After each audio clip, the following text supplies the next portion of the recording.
അപ്പോൾ നമ്മുടെ ഇന്നത്തെ ചോദ്യം ഇതാണ്. 8 മണിക്ക് ശേഷം 8നും 9നും ഇടയ്ക്ക് ഏത് സമയത്ത് ഒരു ക്ലോക്കിലെ മണിക്കൂർ സൂചിയും മിനിറ്റ് സൂചിയും ചേരുമെന്നാണ് ചോദ്യം. അപ്പോൾ ഇത് കണ്ടുപിടിക്കാനായിട്ട് ഒരു സിമ്പിൾ ഇക്വേഷൻ ഉണ്ട്. നമ്മളൊരു ഇക്വേഷൻ യൂസ് ചെയ്തിട്ടാണ് ഇത് കണ്ടുപിടിക്കുന്നത്. അതിന് ഇക്വേഷനാണ് 60/11 × H1.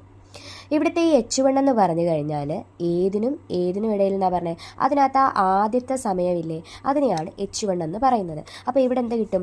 60/11 × 8, അതായത് 480/11 കിട്ടും. ഓക്കെ ആണല്ലോ. ഇനി നമുക്ക് 480നെ 11 കൊണ്ട് എന്ത് ചെയ്യണം? ഡിവൈഡ് ചെയ്യണം. 4 44, ബാലൻസ് 4, 3 33, ബാക്കി ശിഷ്ടം 7. അപ്പോൾ നമുക്ക് ആൻസർ കിട്ടി 43. ഈ സംഖ്യ മുകളിൽ എഴുതുക, 7/11 മിനിറ്റ്.